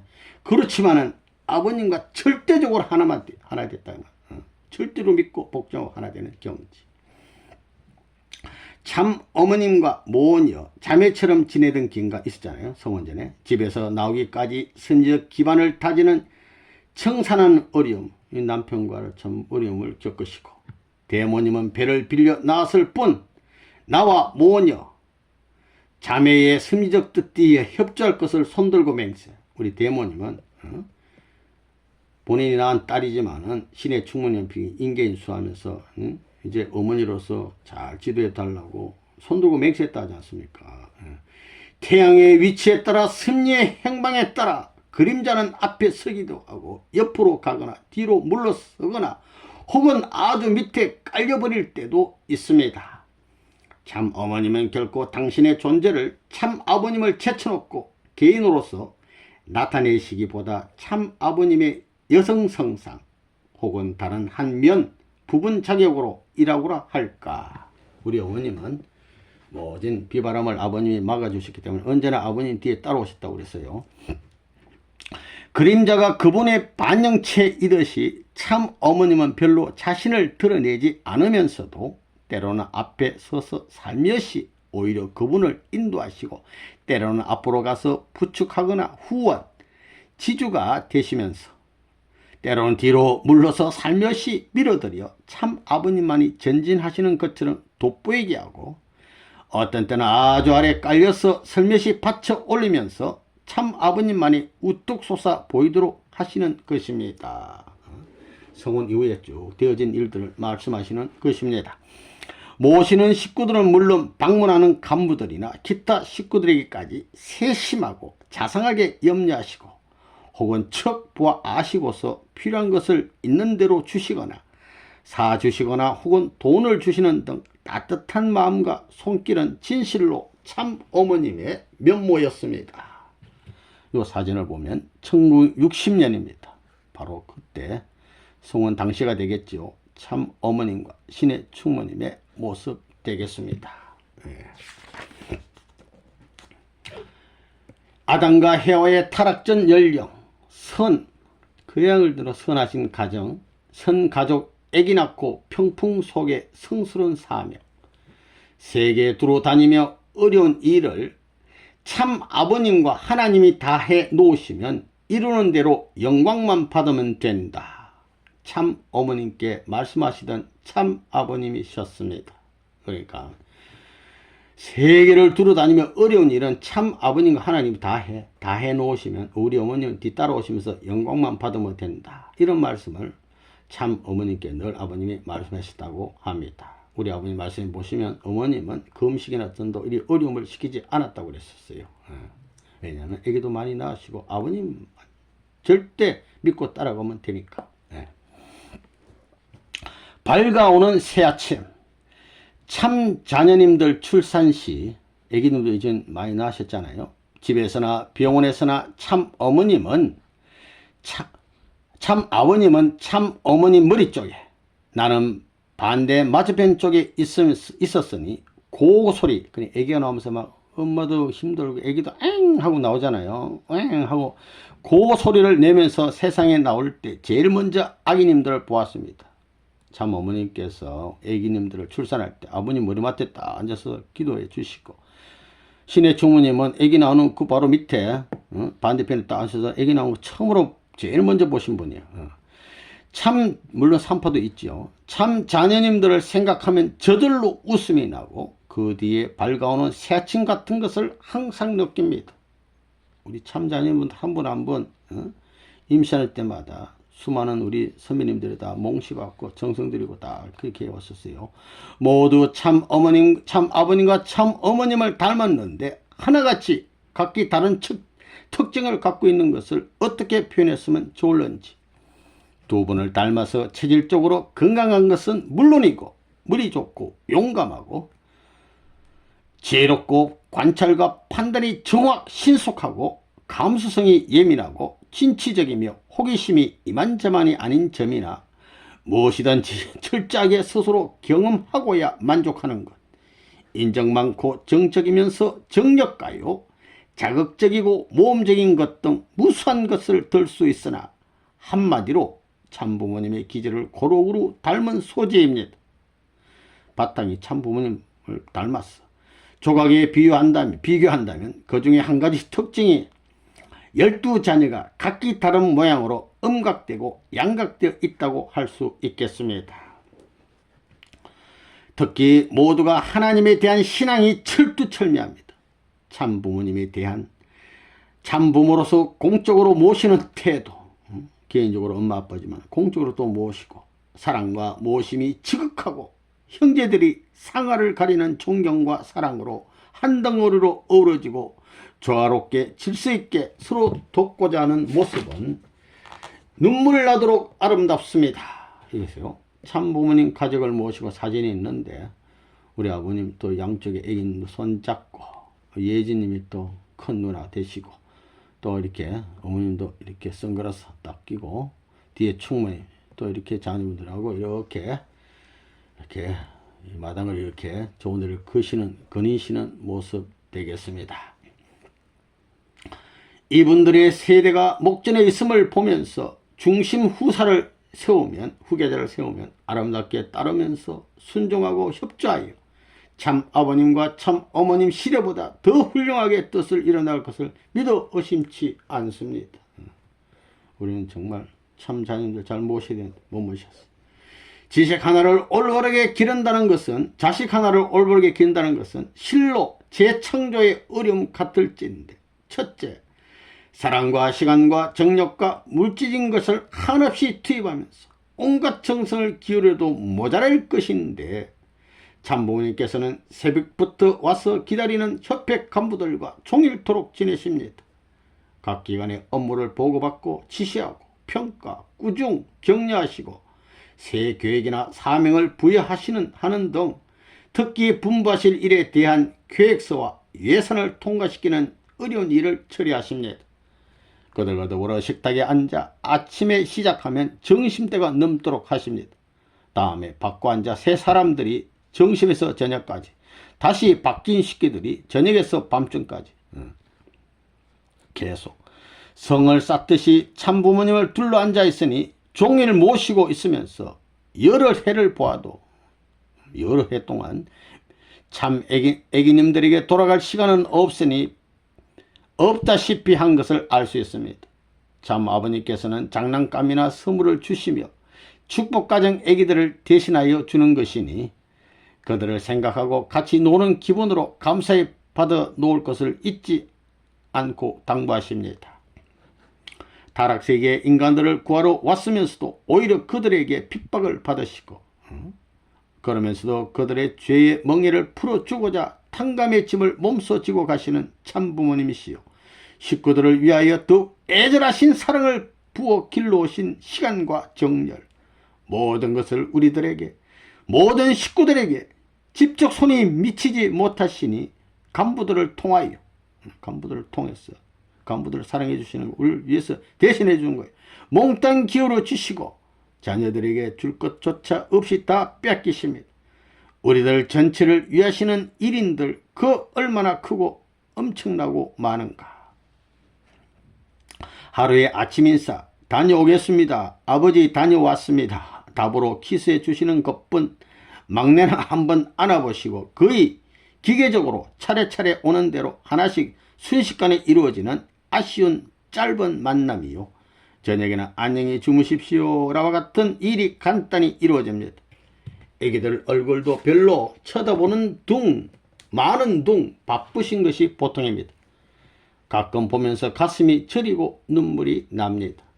1년에 한 번 있는 생일상을 차려놓고 식구들을 잔뜩 불러 식이 끝나는 대로 지구 지역회의 또 간부회의로 이어지면서 더욱 부산하고 바쁜 날이 되고 맙니다.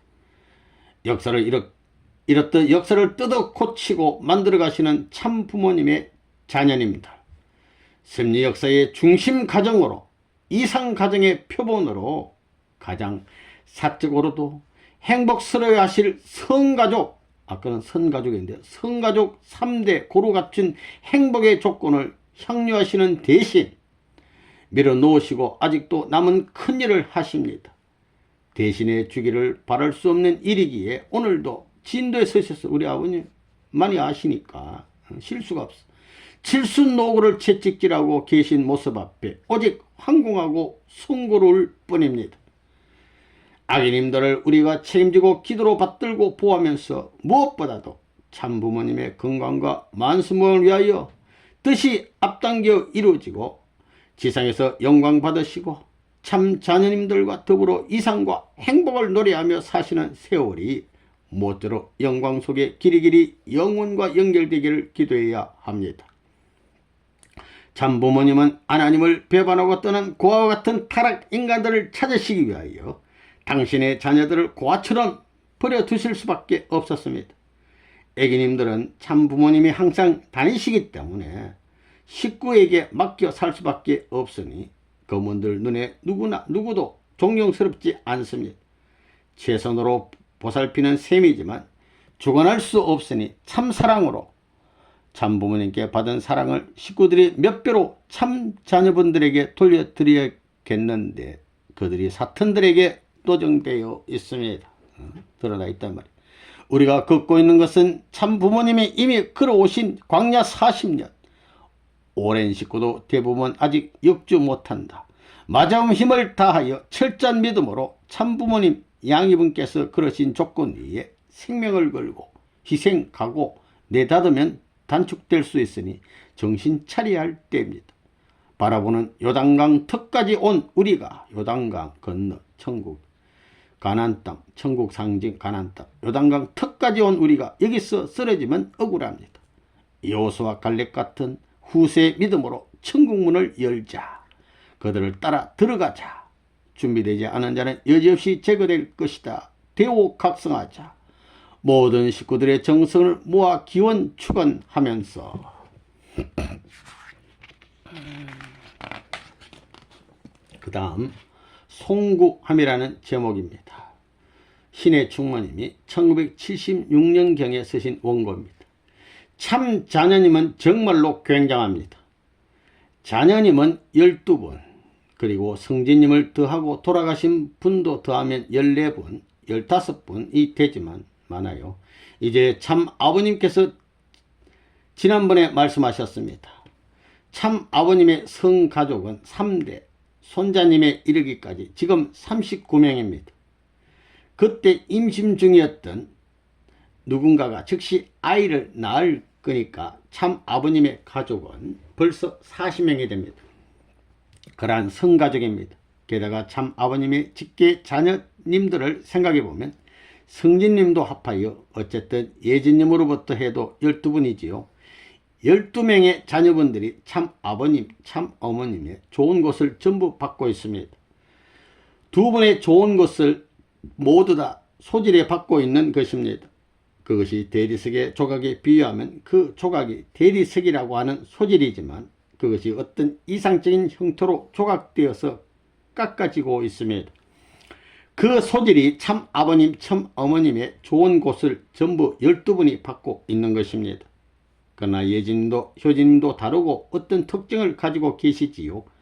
그것을 어떻게 설명하면 좋을지 고민했지만 결국 첫 번째 자녀님에게는 A라고 하는 좋은 점이 부각되고 있는 것 같아요. 두 번째 자녀님에게는 B라고 하는 점이 부각되어 있고 세 번째 C라고 하는 점이 부각되어 있습니다. 각각의 특징을 가진 무엇인가가 참 아버님, 참 어머님의 좋은 곳에 어떤 다른 특징이 부각되고 있는 것 같아요. 그 12분이 정말로 사이가 좋습니다. 사실은 예진님도 효진님도 울면서 무언가를 말하기 시작하면 참 아버님, 참 어머님은 가엾어서 견딜 수가 없습니다. 자기들은 고아처럼 지냈다고 그것이 분해서 불평하는 것이 아닙니다. 제가 봐도 어렸을 때부터 아침 일찍부터 보고를 하러, 돈 받으러, 사인 받으러, 또 참 아버님의 조언, 그리고 무슨 계획서를 가지고 오는 등 여러 가지에 있어서 기다림에 지쳐서 아침 식사의 테이블에 앉으면 참 아버님께서는 이미 성벽처럼 둘러싸고 있는 간부들하고만 식사를 함께 하십니다. 또한 늦게 온 사람은 점심부터 저녁 식사까지, 저녁 식사부터 밤중까지 하는 거예요. 자녀님들은 양육 담당 식구가 준비해 학교에 갈 때 안녕히 주무셨어요, 학교에 다녀오겠습니다 하고 인사하는 것입니다. 어떤 때는 다녀와라 라든가 기계적으로 기사하신다든가 기껏해야 젖먹이나 어린 아기를 안아주실 때도 있지만 기다리고 있는 담당 식구에 즉시 건네줘 버리는 것입니다. 그러자 밤에 또 안녕히 주무시라는 인사하러 준비해서 와요. 학교에 가는 자녀님들은 다녀오겠습니다를 하고는 식탁은 언제나 부엌의 구석이고 거기서 무엇인가를 먹고 갑니다. 그리고 안녕히 주무세요라고 기껏해야 하루에 두세 번 정도 인사해서 기서를 받고 뒤돌아보지도 않고 기계적으로 할 때도 있습니다. 그런 참 아버님 참 어머님 앞에서 정말로 함께 놀아준다고 하는 것 여유 없습니다. 식구들과 함께 어딘가에 구경시키는 곳이나 유원지나 디즈니랜드에 가거나 하는 것은 1년에 한두 번밖에 있을까 말까. 지금은 더욱더 식구들이 늘어나고 있기 때문에 이제 자신에게 할애하는 시간이 없습니다. 그래서 자기들은 고아처럼 자랐다고 사랑을 전부 당신에게 뺏겼다고 하는 것이지요. 그래서 그것이 분해서가 아니라 자신이 우는 것은 언제나 아버지 어머니가 불쌍하기 때문입니다. 자기는 실제의 자녀이면서 자기 아버지 자기 어머니라고 생각한 적이 없다고 하십니다. 참 부모님으로서 그런 공적 인물로서 자기도 모시고 있는 것이 아닐까. 그러나 자기 눈으로 보면 겉으로만 충성하고 있는 것 같은 생각이 든다. 좋은 때는 참 부모님 앞에 나온다. 그렇지 않으면 이제 숨어버린다. 그리고 떨어진다. 후퇴한다. 여러 가지 반역한다. 그런 것들을 보아오셨어요. 그래서 그들이 그 사람들이 충성이라고 하는 것은 어느 정도의 것인가. 겉으로 뿐인 것이며 일시적인 것이고 자기가 유리한 때 나오는 자. 여러 가지 그런 것을 생각하면 정말로 아버지 어머니가 불쌍해서 참을 수 없다고 합니다. 그래서 어떤 때는 울면서 정말로 충성을 다해 주세요. 아버지가 저렇게 연세를 드셨어요. 소중히 여겨주세요 라든가 정말 그런 식으로 이야기를 시작하면 한없이 눈물을 흘리고 엉엉 울어요. 귀한 우리 참자녀분들이었네요. 정말 부모님에 대한 참 부모님의 심정세계에 아주 공경하며 모시고 있는 그러한 모습인 것을 생각하면 정말로 고아처럼 자랐기 때문에 불평하고 참 아버님 참 어머님께 정이 없을 수도 있는데 저렇게 효자예요. 그리고 아름다운 것은 한 번도 싸움을 하는 것을 본 적이 없을 정도입니다. 정도라고 한 것은 한 번 있었던 일을 이야기하겠습니다. 어쨌든 그러한 정다운 사이입니다. 자녀들분 형제분끼리 서로 정다운.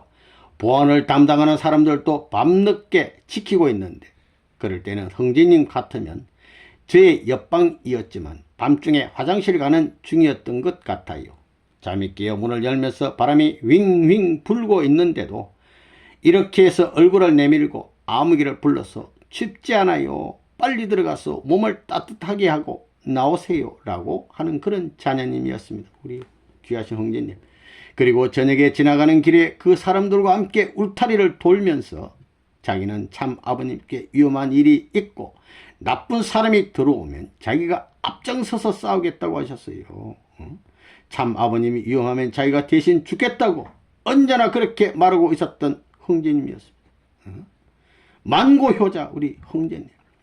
형제님과 효제님이 싸움은 아니지만 효제님이 형제님을 쳤다고 하는 일이 있었습니다.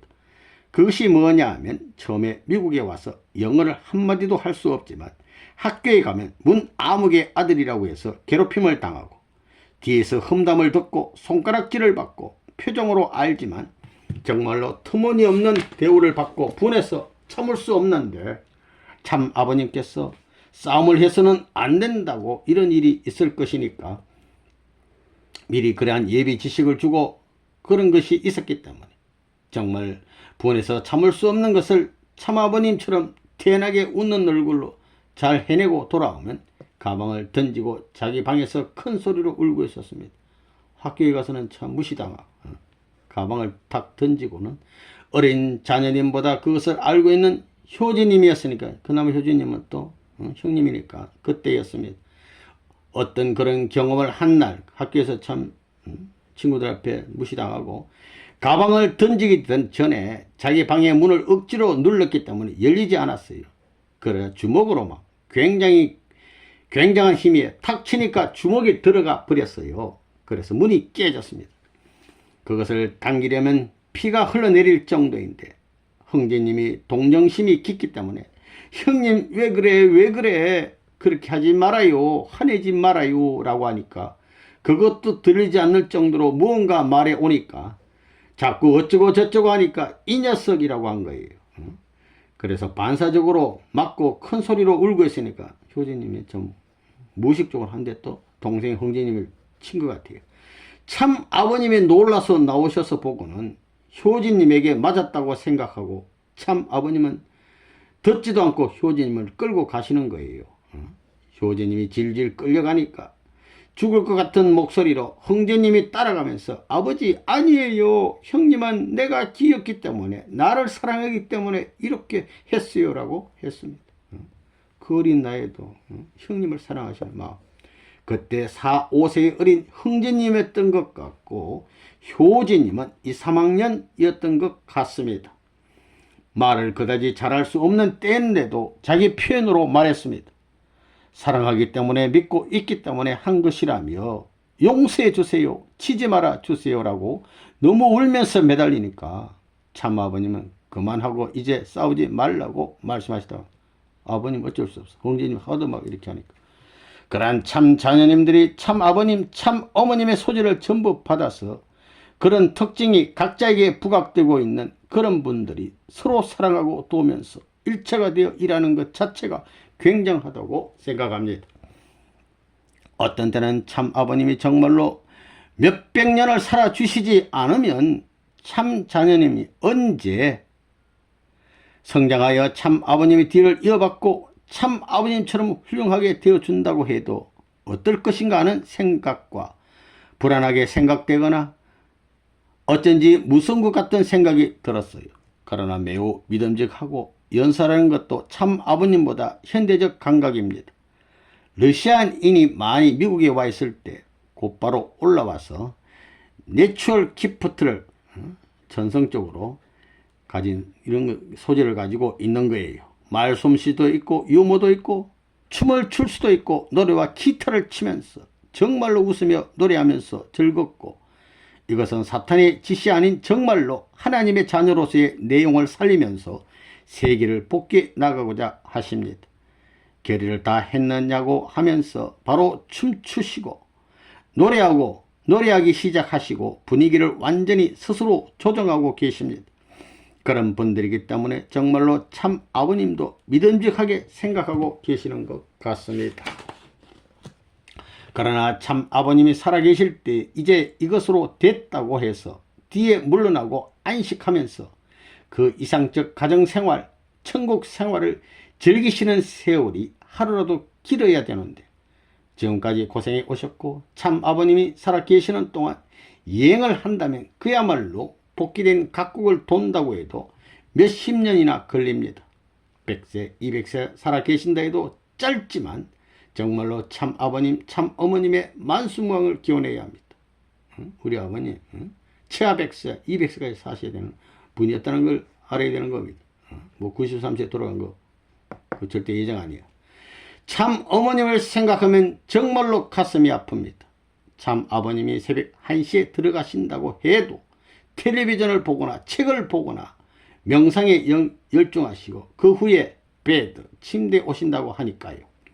그런 참 아버님을 생각하면 정말로 참 자녀님들이 얼마나 부모님을 사랑하고 공경하며 참 부모님으로 잘 모시는가. 한편으로는 자기들에게 와야 할 사랑을 빼앗는 자가 저희 지도자와 식구들이며 저희들을 키우기 위해서 참 아버님은 절심전력하시고 참 아버님 자신을 소모시키면서 오셨습니다. 그런 사랑받은 자로서 저희들은 어떻게 해야 하는가, 어떤 모습이어야 할까 하는 것을 생각하면 송구한 마음뿐입니다. 참 아버님 앞에 받은 은혜가 천원대의 귀한 은혜를 받다는 걸 알아야 됩니다.